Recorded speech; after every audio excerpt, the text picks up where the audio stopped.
going on out there, everyone? Jason, Adventure Ready Off-Grid. This is technically one of my off-grid properties, even though you see a power pole right there, but I'm not touching it. I'm off-grid. Anyway, we just picked up a tiny house yesterday. I wasn't really planning to buy one of these. I was going to build a shipping container house on this property for a guest house.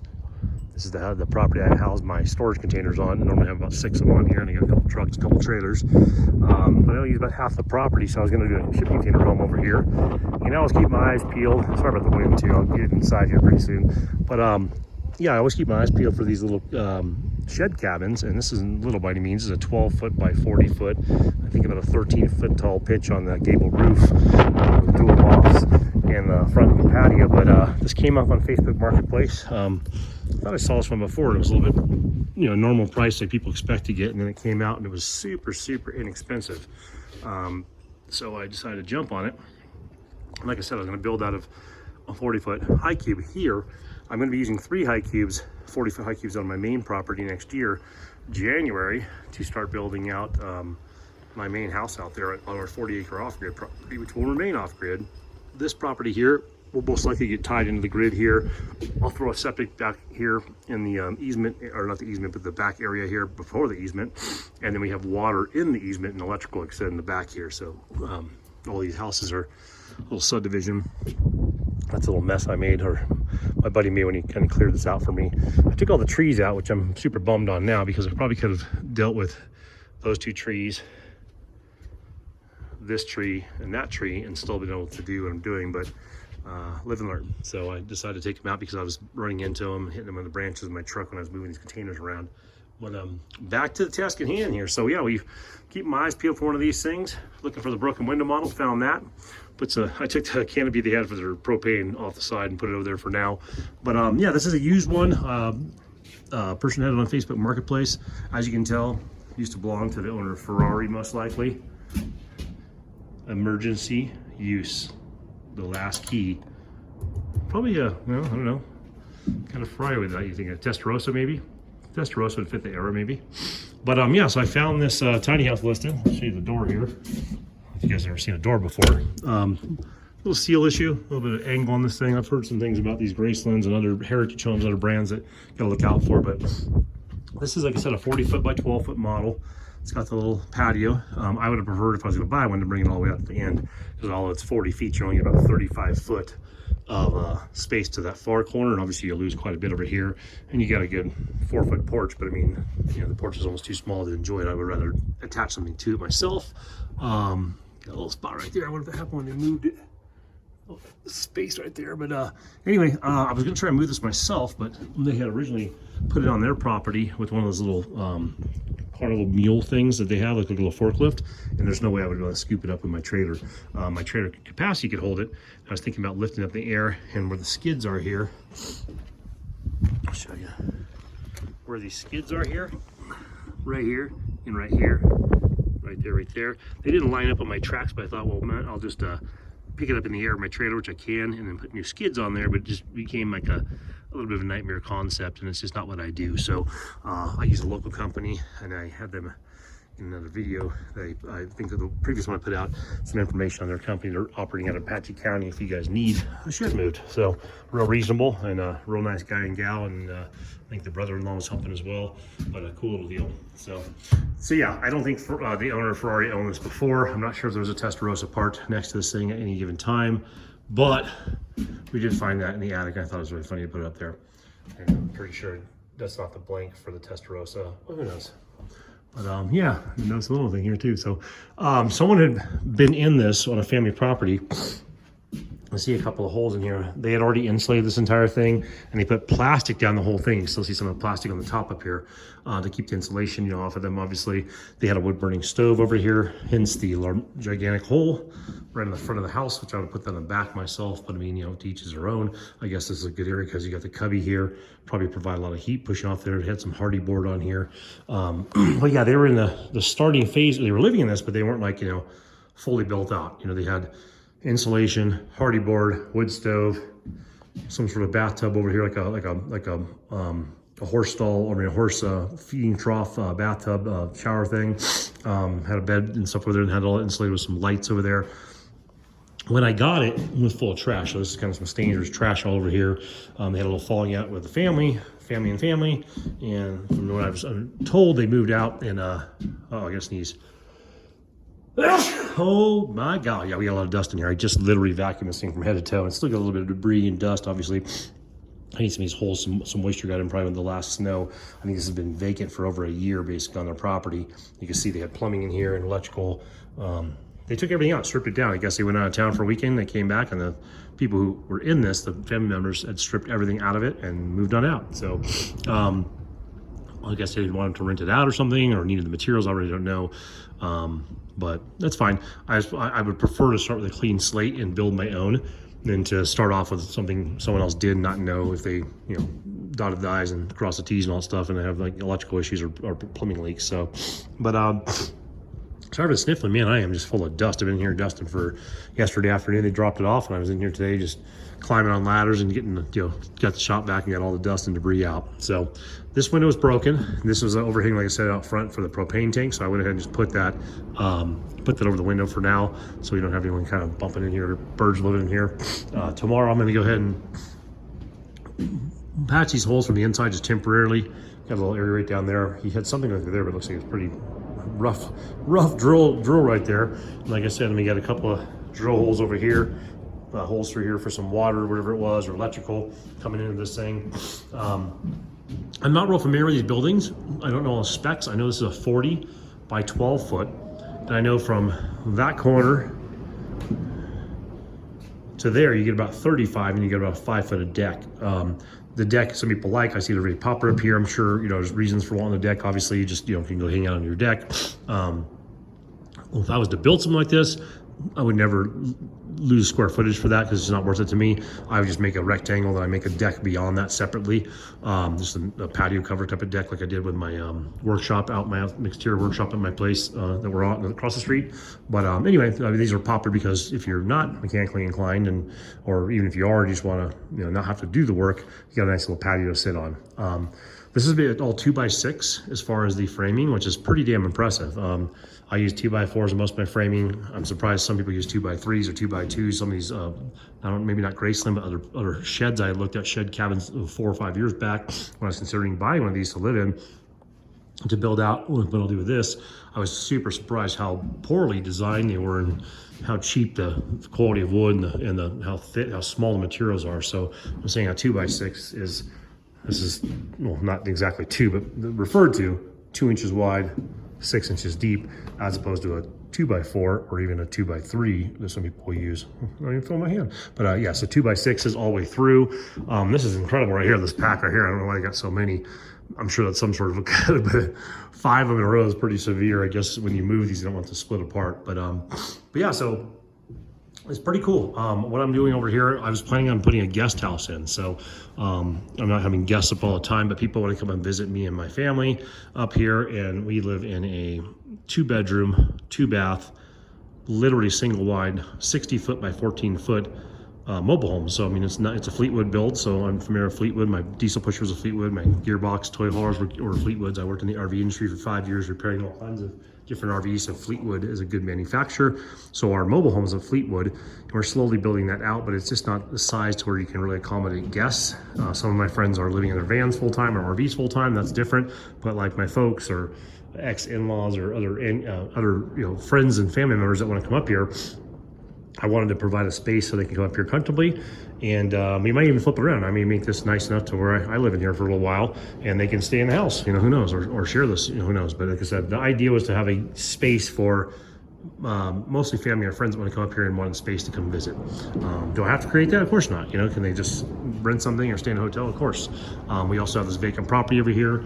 I just recently bought a commercial property, or a property more derived to commercial application on the highway. So I'm going to be moving my containers that I sell and my trailers and truck down to this lot on the highway, and this entire half-acre lot would become vacant. So I was thinking, well, I'll make a guest house and maybe make maybe even a passive income down the road and rent these out. Maybe put 2 of these over here, build it out, and have rentals. So have 2 rentals across the property. And people say, stay away from renting, don't be a landlord. I get it.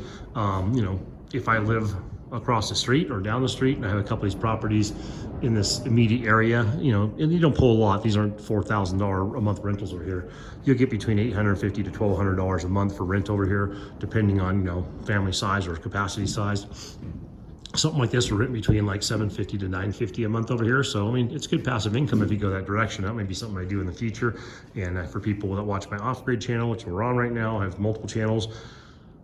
My main property is off-grid. The idea is to be out there just relaxing, but you know, I'm not made of money. I don't have an endless stream of income coming in. So most of my plans I do out here are buying stuff that will increase in value, or their investment and they make me money, like my trailer and things like that, or getting into like, you know, side hustles as far as, you know, flipping things, and then passive income. So that's what I plan to do when I came out here. So some people see my trucks or some of my toys and think like, oh man, you know, he's got, you know, a bunch of money, or he's not poor. And you don't have to be poor to live off grid. The idea of living off grid for me is that I can have my toys, have my trucks that are paid for, of course, you know, not have a bunch of bills, but be able to live a little more frugal, a little more relaxed, a little more at ease on an off-grid type of property, which I'll have in the future. So this will be my second on-grid property up here once this is tied in. And I'm, you know, possibly may look at a couple more. Originally, I thought maybe buying 10 lots out here and having 10 rental properties. If you do the math, and if you're not borrowing money to build those properties, if you have the means to do that out of your pocket or out of your buried treasure, or you know, you're maybe already a passive income, and you just turn that passive income into a flush, you know, where it's a wash, and you put it right back into another investment. If you're investing and you're not spending, you know, you can make it work. So anyway, without going into all kinds of details on that, that's kind of where I'm at. So if you guys are wondering, why would he do that? So this would be a guest house to start. And then once I get on my main property next year, this will probably turn into some passive income, like I said, with a good renter in here. And then I'll put a second one on the same property, and they can share, you know, get a 1/4 acre piece, and you know, have a nice clean environment with a nice little seating area out here, a nice driveway, little backyard that's fenced in for their doggies. I mean, you know, it could be pretty simple. But yeah, so I'm not sure if you guys are familiar with these things or interested in these things.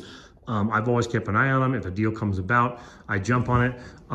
This loft back here, I believe, is 8 foot long by the span there. This is a 12 foot wide Graceland, but you end up with about 10.5 inches of actual floor space after you take the exterior walls, you know, thickness, and the 2x6 bottom plates and top plates. So when you put if you put siding in here, you know, or some sort of, you know, drywall or whatever else, you're probably about a 10 foot living space side to side. Like I said, 35 foot from that corner to that corner up there. And that's about a 6 foot jog right there. So you're going about 29 foot right there. And then like I said, you have 5 foot of patio, or 4 foot of patio over there, roundabout, and probably an 8 foot section over there. But yeah, pretty cool. And then this particular loft up here, go up here to show you guys. Hold on. There's windows up here. I took everything out. There's just trash up here. He's got a little conduit up here from the previous owner. I'll take that out and use that, but I'll just redo it. I had this plastic because they had, you know, they had some, there's no leaks. It just had some insulation behind some of this plastic. So I think that was his idea. Just keep the plastic brush. You're not getting itchy from the insulation until he had time to go actually put the side paneling on. So, but yeah, so you get up in here. That one's 8 foot. That one there's a little deeper, same pitch, obviously, same everything. But I think that one's 10 or 12 foot. I didn't measure that out yet, but it goes all the way out to the very edge of the patio. So it's easily, I can see 8 foot. Yeah, so it's 8. Yeah, it's 12 foot. So you got an 8 foot piece of plywood there, and you got one on the side for 4 foot. So it's 12 foot by 10.5 foot wide. So that's a pretty good sized platform. That one you're kind of fixed on the sizing up there, where, I mean, the height. It's on top of the raft, or on top of the top plate of the framing, like you see right here. On this one, if I end up keeping this loft in here, because it's, you know, it's probably 7 foot tall. Yeah, I'd say a little, maybe it's 8 foot. Hold on my arms. So I would take this and drop it down to here. So it was like 6'5" of clearance under here, and that was lower. So if you wanted to be up there and actually make a bedroom up there, something like that, you could have a little bit more headroom up there, and just take 2x6 like they did here, and you put another one next to this, and you stop it low, and that's what supports that extra weight up there. And you can do the same configuration they have, just drop this whole thing down 12 inches or so. And then keep that one up there and make that just storage because it's already fixed because of how they have the outcropping right there and on top of the headboard or the top plate right there. You're not going to really start cutting into that. So windows are single pane. Not too excited about that, but I mean, here's what it is. This one has a penis picture on it, which the lady apologized for, which I thought was pretty funny. She was not the owner of this. She was the family member. But yeah, so there you go. I worked around dudes in service centers my whole life running them, so we've seen plenty of pictures of penises on things and bad drawings on stuff that shouldn't have been there. So, but yeah, so this is the trash. It came. We had 3 contractor bags full of trash and a full trash can full of trash and some hardy board and a microwave. If anyone's interested, not the Rebby speaker, that's mine. But yeah, make me an offer. I mean, it's going quick, guys. Cash only, no payments. I think that's from at least the last 10 years. So, and these are all the bolts and nuts we pulled out of things and screws and whatnot. So, but yeah, figured I'd share this with you guys. This is one more project on my list of things I'm hoping to accomplish before I leave this earth. And I keep piling them up to where I'm hoping to be at least live to be 175 because I got a lot of stuff to catch up on. But yeah, if you guys have any comments, questions, throw them in the comment section. I try to answer every single thing I can.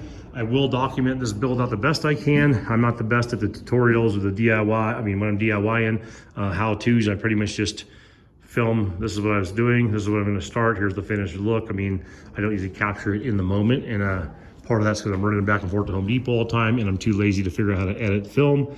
And a lot of times I don't really have a game plan. I don't really have a timeline, so I just kind of shoot from the hip like I do in these videos and just start filming away and doing stuff. But yeah, if you have any questions or suggestions, let me know. We'll probably do a typical flooring like we did in the kitchen in our home in there, just those laminate wood floor pieces that lock together and they're water resistant or almost waterproof, I guess. Some of them are. Put that felt, that foam material down here for some insulation.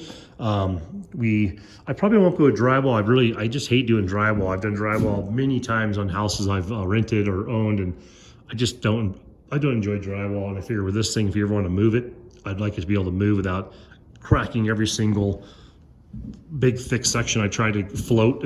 So I could do really good drywall. I mean, I'm an OCD type of person, so I'm not really afraid of the finished result. I just don't like the process of it. And like I said, I like the finished look. I just don't like the tedious nature of getting it perfect, and having OCD. If it's not perfect, it bugs me. So I might just do paneling in here, like with batten strips, things like that. We'll have to see. But like I said, full wood flooring in here for sure, with a little foam, insulative quality. I'll patch that hole because it's probably not going to be where I put my tub right next to that window. This will have a bedroom, kitchenette, bathroom inside, wood burning stove potentially right there if I don't want to get rid of that, and just a little like a dining table, something super basic. So it's going to be like a typical a little shed cabin you see for 2 people to live in here comfortably. And like I said, we'll use it for a guest house for a while, and eventually it might turn into some passive income. We'll have to see. But yeah, thanks for tuning in, guys. Stay tuned. We will be back out on the main property next month. I'm going to be doing the Tyvek wrap out there, and I'm going to be redoing or putting plywood over top of the original plywood, thicker plywood, not just a better grade of plywood over top of that. And I'm going to use batten strips on that to make it look like an old Western building. We're going to fix the 2 panels of roof that are damaged on the tiny house out there, and then we're going to do the same thing out there. We're going to put wood floor in the thing. We're going to put a wood burning stove, and we're going to make that livable too. And that's also a guest house. So 47 guest house and no friends. Go figure, right? Well, thanks for tuning in, guys. If you got any questions, throw them in there. Got any comments, throw them in there. And stay safe out there. Take care.